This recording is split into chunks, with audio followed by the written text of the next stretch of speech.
Olá, tudo bem? Este vídeo ele é uma sequência de vídeos que eu estou traduzindo este livro de Gary Chapman, As Cinco Linguagens do Amor. O primeiro vídeo eu falei sobre a introdução, que já é uma riqueza. Se você não assistiu, e se você não me segue no canal do YouTube, vai lá, psicóloga Silvia Maier Furtado, você vai assistir o primeiro episódio desse livro, e hoje eu vou fazer, então, vou falar sobre a primeira linguagem, uma das cinco linguagens do amor, que são palavras de afirmação. Então, se você quer assistir esse vídeo completo, você vai ter que correr lá no canal do YouTube para me acompanhar. Te espero por lá. Olá, muito bem. Se você está nesse canal do YouTube, você vai assistir esse vídeo completo, onde nós vamos falar, então, da primeira linguagem de amor que segundo o Gary Chapman, desse livro dele, e a primeira é palavras de afirmação. O que Gary Chapman queria dizer com palavras de afirmação? Vamos dar uma olhada, então, o que ele diz, vamos beber na fonte do livro dele. Ele fala que uma maneira bem importante de expressar o seu amor, né, o sentimento, né, esse amor emocional, é usando palavras de afirmação. O que ele quer dizer com isso? Ele cita aqui até uma passagem bíblica, ele fala assim, ó, o coração ansioso deprime o homem, mas uma palavra bondosa o anima. Isso está em Provérbios 12, 25. Bom, elogios verbais, palavras de apreciação, são poderosos comunicadores do amor. Isso nós sabemos. Tanto é que nós dizemos sempre, às vezes até de maneira meio corriqueira, nós dizemos, nossa, as palavras têm poder. Mas será que a gente está dando realmente poder às palavras que a gente fala? Como é que nós estamos comunicando o nosso amor para o outro, para o nosso relacionamento? Porque esse livro ele é voltado para o relacionamento amoroso, para as pessoas que estão no relacionamento amoroso. Ele fala de como a gente pode, então, se relacionar com o outro através de palavras de afirmação, onde são palavras gentis, palavras de elogio, palavras de encorajamento. Então, eu vou detalhar cada uma delas, assim como ele coloca aqui no livro. Então, ele começa assim, as palavras de afirmação, né? Vamos dizer, você fica muito bem com esse terno, nossa, como esse vestido está muito bem em você, nossa, como você ficou bonita, eu fico muito feliz que você chegou na hora, né, para a gente poder pegar aquele cineminha, que bom que você conseguiu chegar do trabalho, vir logo para casa, assim a gente pode jantar e assistir um Netflix, tô satisfeita, tô legal, achei muito bacana você ter pensado e passado na padaria, né, e trazido pão para a gente. São palavras de afirmação que são bobas, parecem corriqueiras. Padaria, cinema, saiu do serviço, veio para casa, saiu do trabalho, ah, sabia que eu estava esperando aqui em casa, são coisas corriqueiras. Mas não se esqueçam, os casais se perdem nas pequenas coisas, nas coisas corriqueiras da vida. Não são nas grandes coisas. Na maioria das vezes, há casais com problemas muito sérios, mas há casais que vão deteriorando o seu relacionamento por conta de pequenos detalhes. Os pequenos detalhes fazem toda a diferença. É como eu fiz um post outro dia, um furinho na parede. Se você não cuidar desse furinho, ele vai aumentando, ele vai ficando gigante e você pode fazer, a sua casa pode ruir por conta desse furinho na parede. Então, são nos pequenos detalhes que faz a diferença nos relacionamentos muitas vezes. Aqui no livro, o Gary conta uma história de uma mulher que queria muito que o marido pintasse um quarto na casa dela. E ela dizia, olha, eu já pedi para ele pintar essa parede, pintar as paredes desse quarto tantas vezes, e ele nunca pinta, ele fala que nunca tem tempo, nunca tem tempo. Eu gostaria muito que ele fizesse isso por mim. E aí o Gary Chapman pergunta para ela, tá, como é que você tem feito isso? Ela falou assim, olha, eu tenho pedido para ele, né, e dito, olha, você até hoje não pintou esse quarto, quantas vezes eu preciso pedir para você pintar esse quarto? Aí ele perguntou para ela assim, olha, deixa eu perguntar uma coisa, quando ele faz alguma coisa legal, o que você fala para ele? O que ele faz de legal para você em casa? Daí ela disse, ele leva o lixo para fora, ele tira o lixo, ele me ajuda com a louça, quando eu estou com a pia cheia de louça para lavar, ele vem aqui e faz a parte dele, né, que não é ajuda, é fazer a parte dele, afinal de contas ele também sujou. Ele contribui, né, dá a sua participação na limpeza da casa, cuida às vezes dos meus filhos para mim, quando eu estou fazendo alguma outra coisa, a gente divide. Aí o Gary perguntou para ela, tá, e todas essas vezes que ele fez isso, você elogiou alguma vez? Ela falou assim, não, eu não elogio porque eu acho que eu não preciso ficar elogiando, porque para mim soa como se fosse uma bajulação. E aí ele diz, não, na verdade, palavras de incentivo, motivadoras, não são palavras não são palavras bajuladoras. A gente não precisa bajular a pessoa, mas a gente pode fazê-la entender o quanto a ação dela nos causa um bem-estar. O quanto ele te ajudando a lavar a louça, contribuindo com a lavação da louça, secando, guardando, o quanto isso foi importante para que vocês dois pudessem ficar liberados para ver um filme juntos no Netflix, por exemplo. O quanto ele, contribuindo com a arrumação da casa, economiza tempo para que você possa descansar depois. Então, quando você disse para ele, olha, muito obrigado, você fez a sua parte, contribuiu, que bom, a gente terminou logo. Olha só, antes de dormir, dá tempo da gente ver um filme, um seriado, dá tempo da gente sentar aqui e ler alguma coisa juntos. Enfim, dá tempo da gente ir para a cama mais cedo, se é que você me entende. Então, assim, palavras de afirmação não são bajulação. Palavras de afirmação, nesse sentido, são palavras de mostrar para ele o quanto você está grata, o quanto você está grato pelas coisas que ele tem feito por você e que você faz por ele também. Ressaltar as coisas que você faz por ele e o quanto as coisas que ele faz são importantes para você. Ou seja, não estão passando desapercebido. No momento que você pedir para ele pintar o quarto, ele vai ligar que as atitudes dele sempre vêm com um reconhecimento, porque o ser humano, o nosso cérebro, a gente trabalha com reconhecimento, com aceitação, com motivação. É assim que o nosso cérebro funciona. E não é nem pela questão tão cerebral, mas é por uma questão de relacionamento.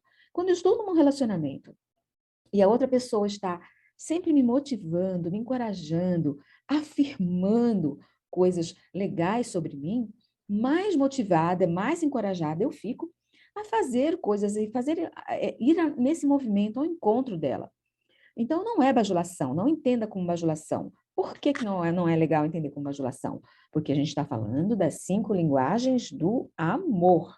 Se a gente está falando de amor, a gente está falando de duas pessoas que se relacionam porque tem um sentimento maior entre elas, que é o amor.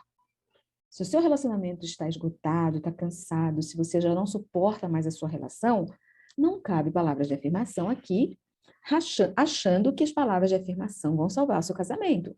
Vocês precisam dar alguns passos atrás para ver o que é que aconteceu aí na história de vocês, que deixou marcas, ressentimentos e mágoas, para que vocês possam superar esse degrau e ir para o próximo degrau, né, ao encontro aí, usando uma das linguagens do amor, que são as palavras de afirmação, para se conectar. Se o casamento está desgastado, vocês precisam talvez procurar ajuda de um psicoterapeuta, de alguém que atenda casais, que tem aí o traquejo, o manejo necessário para conduzir uma terapia de casal, de forma a fazer com que esse casal se encontre, né? E morar e deixar o passado, não ficar fazendo morada no passado. Outras palavras que ele fala, por exemplo, aqui, ele fala como as palavras gentis, né? Vamos ver, então, o que são essas palavras gentis. Ele fala assim, ó, o amor é gentil. Se quisermos comunicar o amor verbalmente, devemos usar palavras gentis. Isso tem a ver com nossa maneira de falar. A mesma frase pode ter 2 significados. Você pode falar, por exemplo, dar uma declaração, eu te amo, ou colocar um ponto de interrogação no final e falar, eu te amo? Olha como a mesma frase ela tem uma entonação diferente. Então, é isso. Às vezes, as palavras, elas dizem uma coisa, mas o tom de voz está querendo dizer outra. Então, palavras gentis vão demonstrar o verdadeiro amor que você tem pela outra pessoa. E o tom de voz vai denotar a mensagem que você quer passar. Isso é muito, eu acho que não resta nenhuma dúvida quanto a isso, né? Nós que estamos aí em relacionamentos mais longos, nós sabemos muito bem o poder e a entonação das palavras que nós usamos e como nós queremos atingir aí os nossos parceiros e as nossas parceiras com a entonação de voz. Não é verdade? Então, quando você diz para ele, nossa, eu adoraria que você lavasse a louça hoje à noite. Tudo depende de como você fala. A abordagem vai fazer toda a diferença para que ele, então, se encoraje a fazer a parte dele e lavar a louça, ou simplesmente ficar bastante aborrecido ou aborrecida contigo e nem ligar, deixar a louça lá e que se dane. Uma hora ele sabe que você vai se cansar e vai acabar lavando a louça. Ele não vai te ajudar, não vai fazer a parte dele. Então, se a gente fica magoada, decepcionada com o outro, esperando muitas vezes que ele adivinhe que a gente precisa disso naquele momento, nós vamos ficar frustradas. Então, falar, expressar, dizer o que nós queremos com palavras gentis, a gente consegue muito mais coisas do que se a gente agir com grosseria, com meias palavras, usando palavras com subterfúgios, né? Usando parábolas, meias palavras, para dizer o que, na verdade, a gente está querendo expressar. Então, expressar, falar a verdade, falar aquilo que nós estamos sentindo, os nossos medos, os nossos receios, os nossos desejos. Então, dizer para ele, gostaria muito que você viesse aqui e enquanto eu vou lavando, tu vai secando a louça, porque a gente vai terminar isso muito mais rápido. Dá tempo da gente tomar um banho juntos, da gente assistir um filme juntos. E olha quantas coisas legais a gente pode fazer. Não esqueça, eu estou falando para casais que se amam e estão aí com dificuldade no relacionamento, mas que há um amor maior que permeia esse relacionamento.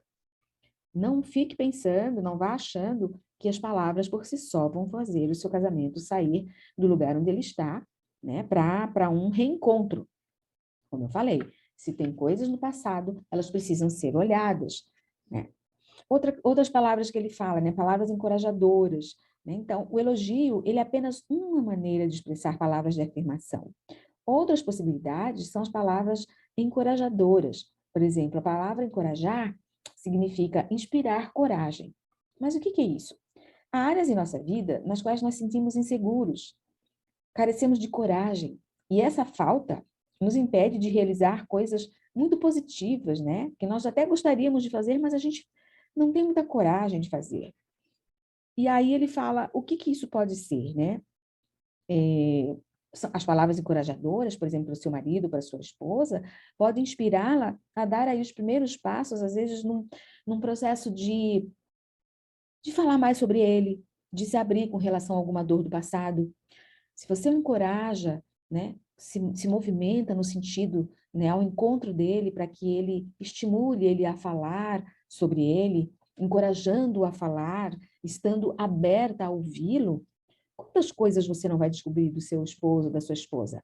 Quantas dores no dia a dia ele não está sofrendo, ela não está sofrendo, e quando chega em casa, ela não tem alguém para ouvir. Então, as palavras, elas podem ser encorajadoras nesse sentido, quando você faz um movimento na direção do outro para escutar o que ele tem para ouvir, para estimulá-lo, encorajá-lo a se abrir contigo. Não para recriminá-lo, mas para acolher o sofrimento dele e dizer, eu estou aqui, eu entendo o que você está falando. Quem sabe se você fizer isso, quem sabe se você fizer aquilo? Você já pensou nessa possibilidade? Já pensou em outra coisa? Né? Dar uma ideia diferente, expor o que você pensa de uma maneira gentil, motivadora, né? De modo que ele compreenda o que você está falando. Mas isso são hábitos, hábitos que a gente vai desenvolvendo no relacionamento à medida que a gente quer se relacionar melhor. Então, não esqueçam sempre do ponto de partida desse livro. Esse livro a gente está partindo de um relacionamento onde as pessoas se amam, mas elas têm dificuldade em se comunicar. Ou seja, eu falo português, meu marido fala chinês, eu não consigo entender o que ele fala, mesmo sabendo que ele me ama. Ele não consegue se comunicar comigo, porque eu não entendo nada do que ele fala. Então, a gente sempre parte de um relacionamento onde há um sentimento maior. Como eu falei, quando há um sentimento de que não há perdão, né? Quando os erros do passado são sempre ressaltados, fica muito difícil você ter palavras encorajadoras quando tem mágoas do passado que não foram olhadas, não foram tratadas, não foram ressignificadas. Então, aí fica bastante difícil a gente conseguir se comunicar com essa outra pessoa. Então, o perdão, por exemplo, ele é uma expressão do amor, né? Quando você fala, eu te amo, eu me importo contigo, eu quero saber o que está acontecendo, nosso relacionamento não está bom, como que a gente pode melhorar isso? Então, são palavras, né, de afirmação, onde você, então, pode transmitir para outra pessoa o que você está sentindo, o quanto você se interessa pelo que ela está falando, o quanto é importante para você entender o que ela está querendo dizer. Outras maneiras de afirmar, né? Ele fala, né? Que são palavras de afirmação. Ele fala assim, ó, que as palavras de afirmação são 5, né? As linguagens, mas há vários dialetos, né? E esses dialetos é que são as palavras, são as maneiras, né? Da gente expressar o amor. Então, a gente precisa entender qual é o dialeto que o nosso parceiro está falando, a nossa parceira. O que ela está querendo dizer para mim quando ela diz, querido, vem cá, lava a louça aqui para mim, que eu preciso muito tomar um banho. Será que é só porque ela realmente está cansada? Ou porque ela está querendo tomar um banho, ficar relaxada, porque ela também teve um dia árduo de trabalho, em casa ou fora do trabalho, ou fora de casa, enfim, né? Então, quando a gente consegue ter empatia pelo outro, se colocar no lugar do outro, para perceber, para entender, fazer um esforço para entender o que é que o outro está querendo nos comunicar, a gente está caminhando no encontro do outro, para conhecer, para entender, para separar o que é mágoa, o que é verdadeiro, o que é falso, o que é bajulação, o que é realmente amor, né? Então, a gente precisa fazer esse movimento na direção do outro. E aqui, aí, ele vai dando alguns exemplos, né? Ele pede que a gente faça uma lista das últimas palavras que você disse de encorajamento para o seu parceiro nessa semana, por exemplo, ou nos últimos 2 dias. Quantas palavras de encorajamento você disse, palavras de afirmação, de amor, de afeto, palavras gentis, e quantas palavras de ordem? Porque quando a gente dá uma ordem para o nosso parceiro, para a nossa parceira, quando a gente a gente manda a pessoa fazer, a gente está se colocando no lugar de mãe dessa pessoa. E nós não somos mães, nós não somos pais da outra pessoa, nós somos parceiros, namorados, maridos, amantes. Então, quando você se coloca no lugar de dar ordem para outra pessoa, você está saindo desse lugar de parceiro, você está se colocando no lugar de pai ou de mãe. E essa é uma escolha que o casal pode fazer. O que você quer ser do seu parceiro ou da sua parceira? Mãe? Ou quer ser amante, namorada, mulher, esposa, companheira, parceira? Alguém que está ali para motivar, para incentivar? Ou você quer ser aquela pessoa que vai viver mandando no outro? Só porque você tem autoridade, porque você está sempre certo, porque você está sempre certa. É uma escolha. Relacionamento é uma escolha diária. E as palavras de afirmação são escolhas que a gente faz na direção do outro, para perdoar, para acolher, para entender e para abrir uma porta ao diálogo. Então, é isso que o Gary Chapman fala nessa primeira linguagem do amor, enquanto palavras de afirmação. Então, ele termina aqui deixando um exercício, sempre no final do capítulo ele deixa um exercício, né? Ele fala, compartilhe com seu cônjuge momentos em que as palavras causaram impacto profundo na vida de vocês, tanto positiva quanto negativa. Então, eu deixo esse exercício com vocês. Compartilhe. Sente hoje à noite, antes de dormir, ou na cama mesmo, quando vocês já estiverem deitados, antes de pegar no sono, converse com ele e pergunte quais foram as palavras que eu falei para ti que te causou que teve um impacto gostoso em ti, aí no teu coração, essa semana. E quais foram as palavras mais rudes que eu falei nos momentos de muita aflição, onde eu estava muito atribulada, muito raivosa? Quais foram as palavras que te impactaram de modo negativo? Pergunte, faça esse exercício. Pergunte isso para o seu parceiro, para a sua parceira. Vamos ver o que vai vir, tá bom? Essa é a primeira linguagem do amor, são as palavras de afirmação. Eu dei uma boa resumida aqui para você, espero que você tenha gostado. Se você não me acompanha no meu canal do YouTube, vai lá, me segue, se inscreve no meu canal, clica no sininho para me acompanhar e me acompanhe nas redes sociais, que é no meu Instagram, silviafurtado.psi, onde eu também falo bastante sobre relacionamento, meu foco na psicoterapia atendo casais, atendo pessoas solo, com questões voltadas para relacionamentos amorosos e para sexualidade. Meu nome é Silvia Furtado, eu sou psicóloga, estou aqui com todo carinho fazendo esse vídeo para você que você conheça um pouquinho desse livro maravilhoso de Gary Chapman, que são As 5 Linguagens do Amor. Eu volto no próximo capítulo falando da segunda linguagem do amor.